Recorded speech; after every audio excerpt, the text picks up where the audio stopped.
ஐநாட் துணையில அடுத்து நடக்க போகுதுன்னு வாங்க பார்க்கலாம். திருவண்ணாமலைக்கு நடேசனுடைய மொத்த குடும்பமும் கிளம்பி வந்திருக்கு. மனோகர் வீட்டு வாசல்ல சேரன், சோழன், பாண்டியன், பல்லவன் எல்லாம் நடேசன் சொல்லி எல்லாரும் வந்து நிக்க வேகமா மனோகர், தேனு எல்லாரும் பரபரப்பா வராங்க. வாங்க வாங்க வாங்க அப்படின்னு சொல்லி ரொம்ப பிரம்மாண்டமா வரவேற்கிறாங்க. என்ன நிலா, இது உங்க அம்மா அப்பா தானா? ரொம்ப வரவேற்பெல்லாம் பயங்கரமா இருக்கு அப்படின்னு சொல்லி சோழன் சொல்லவும், இவங்க மாறிட்டாங்களா இல்ல மாறின மாதிரி நடிக்கிறாங்களான்னு எனக்கே தெரியல சோழன் அப்படின்னு சொல்லி நிலாவும் பேசிக்கிட்டு இருக்கு.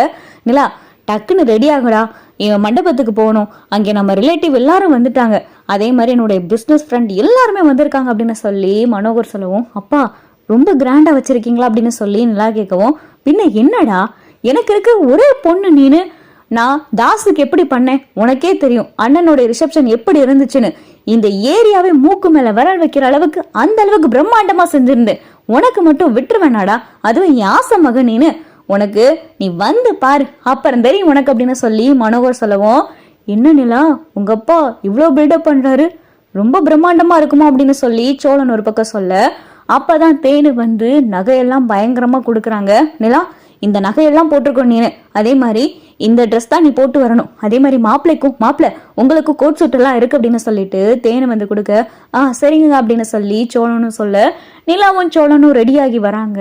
பார்த்தா நிலா அவ்வளவு அழகா இருக்காங்க. சோழன் பார்த்து பிரமிச்சு போய் நிக்கிறாரு.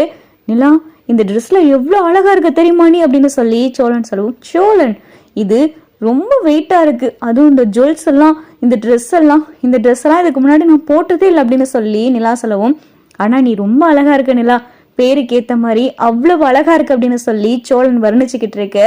சேரன், பாண்டி, பல்லவன், நடேசன் எல்லாருமே கோட் சூட் போட்டிருக்காங்க. இங்க நிலாவை பார்த்துட்டு சேரன், பாண்டி, பல்லவன், நடேசன், என் மருமக தானே இது அப்படின்னு சொல்லி நடேசன் வேகமா வந்து, உனக்கு சுத்தி போடணும் மருமகளே, அப்படி அழகா இருக்கு அப்படின்னு சொல்லி நடேசன் சொல்லவும், நிஜமாவா அப்படின்னு சொல்லி நிலா கேட்க, பின்ன அப்படியே தேவதை மாதிரி இருக்கு அப்படின்னு சொல்லி நடேசன் சொல்லவும், சரி அங்கிள் வாங்க கிளம்பலாம் அப்படின்னு சொல்லிட்டு நிலா, சேரன், சோழன், பாண்டி, பல்லவன் எல்லாரும் கிளம்பிடுறாங்க.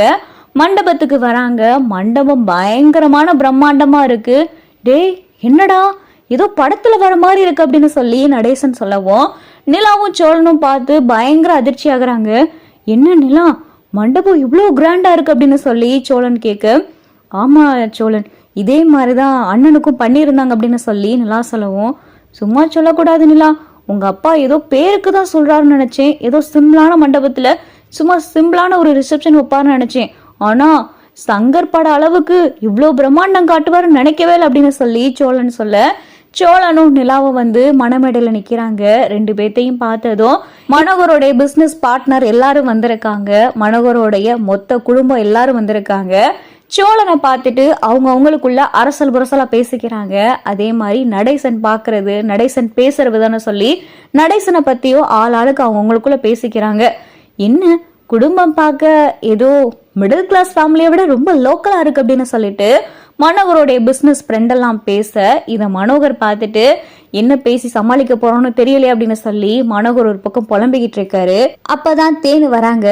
ஏங்க எதுக்கு இவ்வளவு கிராண்டா வச்சிருக்கீங்க, நான் உங்ககிட்ட சொன்னேன்ல ரொம்ப சிம்பிளா இருந்தா போதுன்னு, வந்தவங்களுக்குலாம் கேள்வி கேட்கறவங்களும் நம்மளுக்கு பதில் சொல்ல முடியலங்க, என்னென்ன கேட்கறாங்க தெரியுமா, மாப்பிள்ளைக்கு என்ன படிச்சிருக்காரு, என்ன பிசினஸ் பண்றாரு, அப்ராட்ல இருக்காரா, ஃபாரின் கண்ட்ரில என்ன பிசினஸ் பண்ணிக்கிட்டு இருக்காரு, என்னென்னமோ கேட்கறாங்க, நான் போய் சொல்ல முடியுமா, ஒரு டிராவல்ஸ்ல கார் ஓட்டிக்கிட்டு இருக்காருன்னு, அதுவும் படிக்காத ஒரு ஆள், இந்த இவனுக்கு போய்கிட்டு நம்ம பொண்ணு ஆர்கிடெக்சர்ல நம்ம பொண்ணு கோல்டு மெடலிஸ்ட், நம்ம பொண்ணு வசதி இங்கே, இவங்க வசதி இங்க, நம்ம பொண்ணு கால் தூசி கூட அவ வரமாட்டா அப்படின்னு சொல்லி தேனு சொல்ல, சரி விடு தேனு என்ன பண்றது அப்படின்னு சொல்லி மனோகர் புலம்ப, இல்லைங்க நீங்க எப்படிங்க இவ்வளவு தூரம் பொறுமையா இருக்கீங்களே, அவ சரின்னு சொன்னதுமே கல்யாணத்துக்கு ஒத்துக்கிட்டீங்க, பத்தாவதுக்கு இப்ப ரிசப்ஷன் ஏற்பாடு பண்ணிருக்கீங்க, ஏங்க இதெல்லாம் அப்படின்னு சொல்லி தேனு கேட்கவும், தேனு இந்த மனோகர் கூட இத்தனை வருஷம் குடும்பம் நடத்துற நீ என்னை பத்தி இவ்வளவுதான் புரிஞ்சிருக்கே அப்படின்னு சொல்லி மனோகர் சொல்லவும், என்னங்க சொல்றீங்க அப்படின்னு சொல்லி தேனு கேட்கவும், நான் சும்மா ஒன்னும் நிலாவை இங்க வர சொல்லல, இந்த ரிசப்ஷன் ஏற்பாடு பண்றதுக்கு காரணமும் நிலா யார தலைமையில தூக்கி வச்சு கொண்டாடிக்கிட்டு இருக்காளோ அவங்க எல்லாத்தையும் வெறுத்து ஒதுக்கணும், முக்கியமா அந்த சோழனுடைய அண்ணன் தம்பிங்க, அந்த சோழனுடைய அப்பன் எல்லாத்தையும் நிலாவே வெறுத்து ஒதுக்கணும், அப்படி நிலாவே வெறுத்து ஒதுக்குற மாதிரிதான் இந்த ரிசப்ஷன் நடக்க போகுது, அதே மாதிரி நிலா இங்கதான் இருக்க போறா, அவன் சோழனும் இங்கதான் இருக்க போறான். நிலா சோழனை விட்டு இருக்க மாட்டா. ஏன்னா நம்ம எவ்வளவோ எடுத்து சொல்லியும் அவன் தான் வேணும்னு சொல்லி கல்யாணம் பண்ணிக்கிட்டவ. அந்த சோழனை வீட்டோட மாப்பிள்ளை ஆக்குறோம். அந்த சோழங்கிட்ட இருந்து அவன் அண்ணன் தம்பி எல்லாத்தையும் பிரிக்கிறோம். எல்லாரும் அசிங்கப்பட்டு போகணும். நிலாவும் சோழனும் இங்க இருக்கணும். இதுதான் இன்னைக்கு நடக்க போகுது. அந்த சோழனுடைய குடும்பம் கடைசியா பார்க்க போது இந்த ஃபங்க்ஷன் தான் அப்படின்னு சொல்லிட்டு மனோகர் சொல்லவும், என்னங்க சொல்றீங்க, நீங்க இதெல்லாம் ஏற்பாடு பண்றதுக்கு காரணம் இவ்வளவு இருக்கு அப்படின்னு சொல்லி தேனை சொல்லவும், தேனு இதெல்லாம் நடந்ததுக்கு அப்புறம் உங்ககிட்ட சொல்லலான் இருந்தேன். நீதான் மனசை போட்டு ரொம்ப குழப்பிக்கிட்டே இருந்தியா, அதான் உங்ககிட்ட சொல்லிட்டேன். பொறுத்திருந்து பாரு, சுத்தி இருக்கிறது நம்ம ஆட்கள். அதுவும் இல்லாம அந்த நடேசனுடைய பெரிய வீக்னஸ் என்னன்னு தெரியுமா? தண்ணி. அந்த வீட்டுக்கு போயிட்டு நான் ஒரு நாள் கூட தங்கி இருந்தேனே, உனக்கு ஞாபகம் இருக்குன்னு நினைக்கிறேன். நிலாவை கூட்டிட்டு வரப்ப அப்ப அந்த ஆள் ஃபுல் போதையில தான் இருந்தான். எந்நேரமும் குடிச்சுக்கிட்டே இருந்தான். அவனுடைய வீக்னஸே அந்த தண்ணி தான். அதை வச்சு இன்னைக்கு சீண்டி அவனை இங்கிருந்து அசிங்கப்படுத்தி அவனுடைய குடும்பம் எல்லாருமே அசிங்கப்பட்டு நிலா தெரிஞ்சுக்கணும் இவ்வளோ ஒரு லோக்கலான குடும்பத்திலே நம்ம இருந்திருக்கோன்னு. அந்த லோக்கல் குடும்பத்துல இருந்து நிலாவை பிரிச்சு நம்ம வீட்டுக்கு கூட்டிட்டு போறோம். நிலாவும் சோழனும் இனிமேல் நம்ம வீட்டுல தான் இருக்க போறாங்க அப்படின்னு சொல்லி மனோகர் பயங்கரமான திட்டம் போட, சரிங்க இது இன்னைக்கு நடந்தா ரொம்ப சந்தோஷம் எனக்கு அப்படின்னு சொல்லிட்டு தேனு போக, அப்பதான் மனோகர் ஏற்பாடு பண்ணியிருக்கிற ஆட்கள் கிட்ட நடேசன் குடிக்கிற தண்ணியில இன்னும் கொஞ்சம் எக்ஸ்ட்ரா போதை வர மாதிரி போதை மாத்திரையும் கலக்க சொல்லிடுறாரு. நடேசன் கிட்டையும் போய் அந்த ட்ரிங்க்ஸையும் கொடுத்துறாங்க.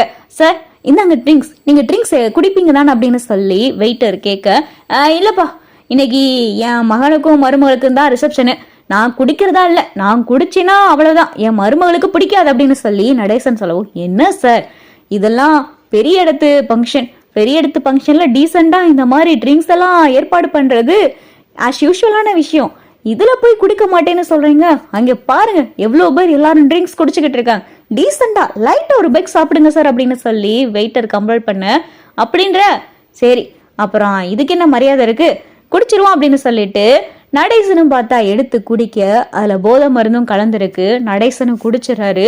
குடிச்சிட்டு வாய்க்கு வந்தபடி பார்த்தா நடேசன் உளர ஆரம்பிக்க, அப்பதான் போய் மனோகர் நடேசன் கிட்ட என்ன குடிச்சிருக்கீங்களா அப்படின்னு சொல்லி மனோகர் கேட்க, இல்ல லைட்டா குடிச்சேன்.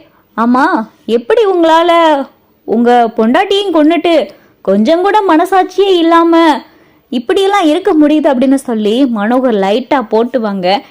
ஏன் பொண்டாட்டிய நான் கொல்லலையே அப்படின்னு சொல்லி மனோகர் சொல்ல, இல்லையே அங்கே வந்திருந்தப்ப நிலா சொன்னாலே அந்த உங்க பொண்டாட்டிய நீங்க தான் கொன்னீங்களாமே, எப்படி கட்டுன பொண்டாட்டிய அதுவும் 3-4 பசங்களுக்கு அம்மாவை வச்சுக்கிட்டு உங்களால எப்படி கொல்ல முடியுது, நீலாம் என்னடா மனுஷன் அப்படின்னு சொல்லி மனோகர் வார்த்தையை விட்டு நடேசனுடைய கோபத்தை தூண்ட, நடேசனுக்கும் கோவம் வந்து மனோகருடைய சட்டையை பிடிக்க, ஸ்டேஜில் நின்றுக்கிட்டு இருக்க நிலா பார்த்தா இதை பார்த்துடுறாங்க. நிலா பார்த்துட்டு நிலாவுக்கு பயங்கரமான அதிர்ச்சி. சோழன் அங்கே பாருங்க அப்படின்னு சொல்லி நிலா சோழனை கூப்பிட, சோழனும் பார்த்துட்டு அதிர்ச்சி ஆகுறாரு. என்ன நடக்குது, ஐயோ போச்சு இருந்தாலும் ஆரம்பிச்சிட்டார் போல் அப்படின்னு சொல்லி சோழன் புலம்ப, நிலா பார்த்துட்டு நடேசன் மேல நிலா கோபப்பட ஆரம்பிக்கிறாங்க.